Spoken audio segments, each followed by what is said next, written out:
You're listening to The White Rabbit, conversations on the art of presenting in a rather noisy world. Your hosts are Matt Krause and Alper Rozanes. Matt helps leaders of international companies speak, write, and present with confidence. Alper is a communications trainer and a startup investor with a diverse portfolio of companies in Barcelona. If you like this podcast, please share it with friends and colleagues. Now, on to Matt and Alper for today's conversation. Alper, today we're going to talk a little bit about what was it you wanted to talk about? The psychology of presentations, right? The psychology in our mind that can go on during presentations. Okay. I mean, basically why we may experience stress during presentations. Okay. And I just wanted to acknowledge that my voice is kind of on the fritz today. Earlier this week, I was sick and the sickness has left, but it took my voice with it. So my voice is gone. Your voice sounds fantastic. Your voice is actually very, very similar to, I don't know if you watched it. Have you ever seen Larry David shows? I've seen a few episodes. You're talking about Curb Your Enthusiasm, right? Yeah. There was this great character. I've seen a few episodes, but I don't know it well. Mm-hmm. Who was the character? There was this brilliant character, Marty Funkhauser. Oh, okay. And I believe he passed away several years ago. Rest in peace. Well, his real name was, I looked it up before I came here. It was Bob Einstein. So rest in peace.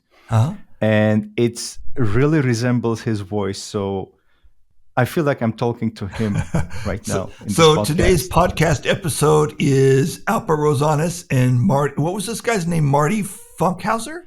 Or the character's name? His character name was Marty Funkhauser. Oh, okay. His real name was Bob Einstein. Okay, so today's episode is Alper Rozanes and Marty Funkhauser. That would be my honor, yeah. Yeah, so okay, so let's get into today's topic, which is what did you say, the stress of presentations or the psychological stress that people? Well, I want to talk about why we experience stress during presentations. Okay, let's talk about that. Take it away. What did you find? Well, first of all, I looked at my own experience, and I know from my own unpleasant experiences how much stress presenting and public speaking can bring onto the person. I'm also very well aware that I'm not alone in this, because in the trainings, in the conversations, in many environments where I speak to people who are actively presenting, yes, sometimes they're comfortable, sometimes they're less comfortable, and sometimes they are downright anxious and stressful. True. So it made me think about why we experience stress during a presentation. I mean, what goes through our minds at the time? What are we afraid of? Because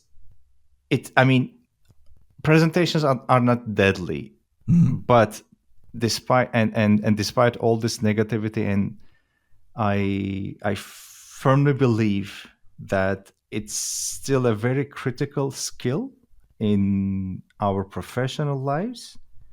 So that's why I wanted to bring it onto the table and shed some light onto it. Okay.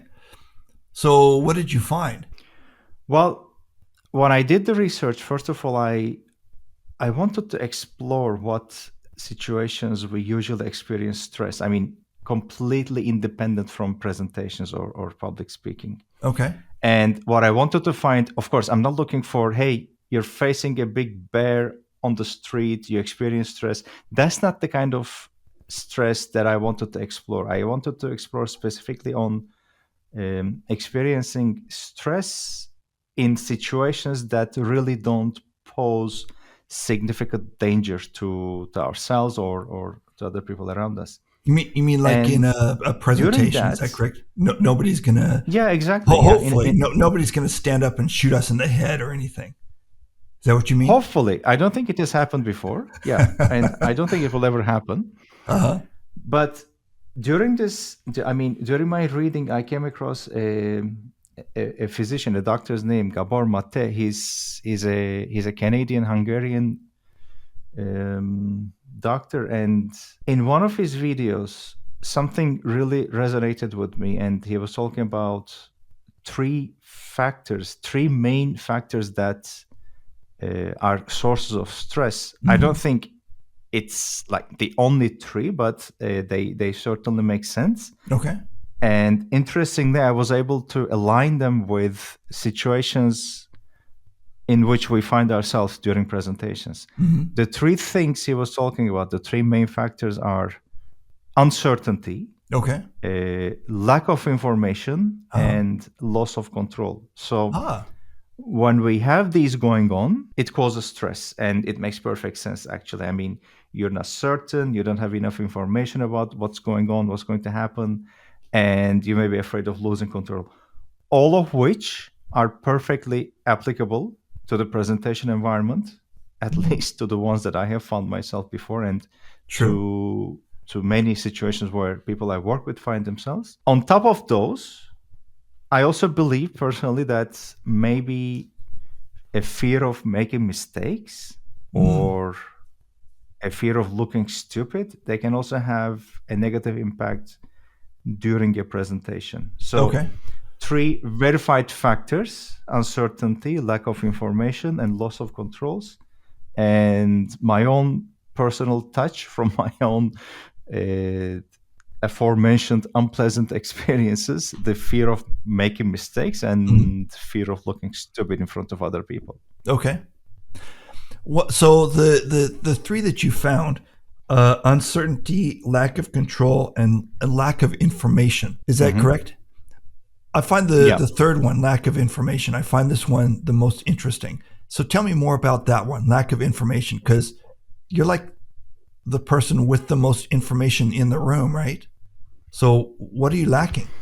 That's a good point, and I will agree with that to a certain point. I think you would be the person with the most amount of information in the room regarding the topic that you will speak about. Okay. But I think there are other aspects going on during a presentation, and I can certainly relate to it through questions like who are you presenting to, and why should they listen to you?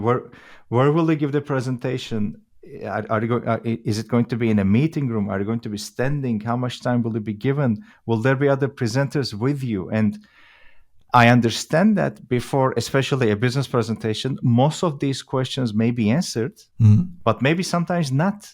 Maybe you don't know who exactly is going to be in the room. You don't know who their positions will be, or you don't know what their preconceived ideas about the topics are. So you don't know whether they're going to show resistance. You don't know whether you're going to face problems during the presentation. I take it that this lack of information is more relevant to the parameters outside the topic of your presentation rather than the information that you will be talking about. Okay.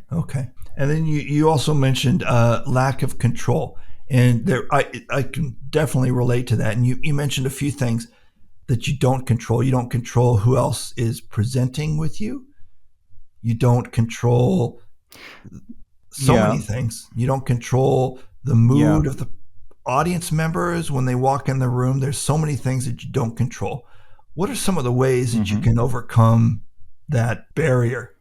Well, I would say, of course, enough preparation, enough rehearsal. And even so, it could be that all the preparation in the world cannot prepare you for everything, to control everything during the presentation. True. So you still may forget something to say. You still may encounter a difficult audience. Something may go wrong in the presentation. So these are all factors that can contribute to your stress related to caused by the sensation of losing control. Okay. I think rehearsal would be the key element, but maybe, I mean, this is my personal opinion, and it took me not even years, but generations to come to that point.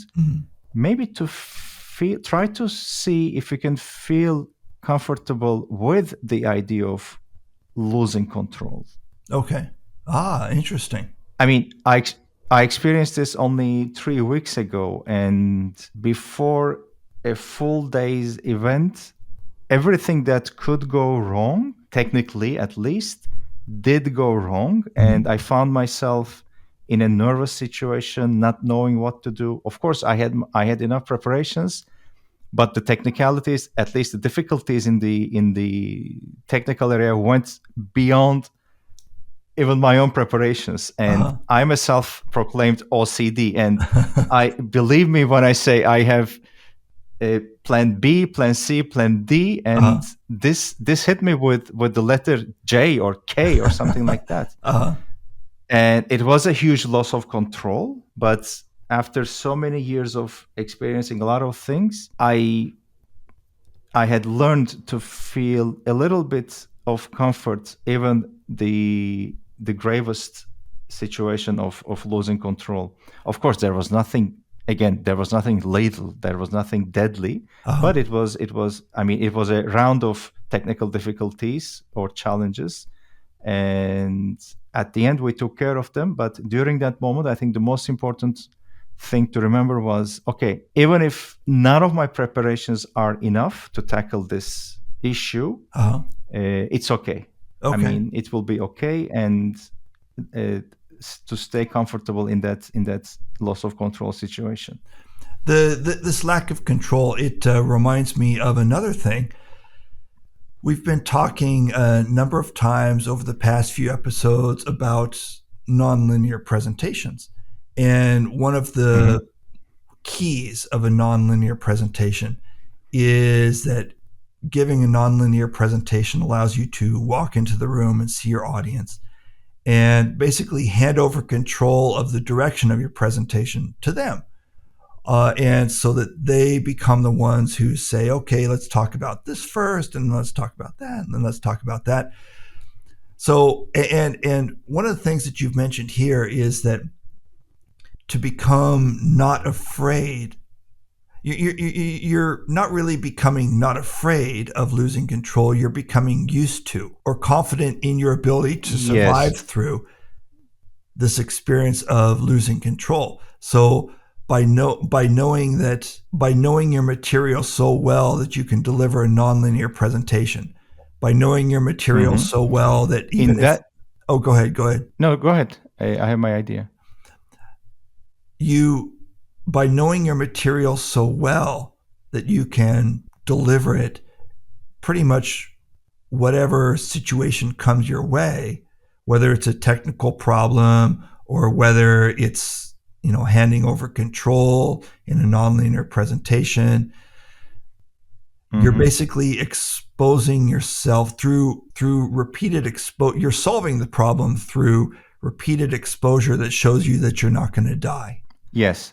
Okay. And again, with the lack of information we talked about, in this loss of control, I think I could also differentiate between losing control during the presentation due to unexpected events or giving control to the audience for a nonlinear presentation. Oh, okay. Because I believe when you are giving the control of the flow of the presentation in a nonlinear experience, I believe you have so much control over the situation that in small pockets of it, like the presentation itself, you're able to let go of it. So in this regard, I don't think the presenter, if with enough preparation, with enough courage to give the control of the presentation to the audience, I don't think they would have any issues with that. But what I was referring to could be anything that can go beyond your preparation or beyond your powers. Okay.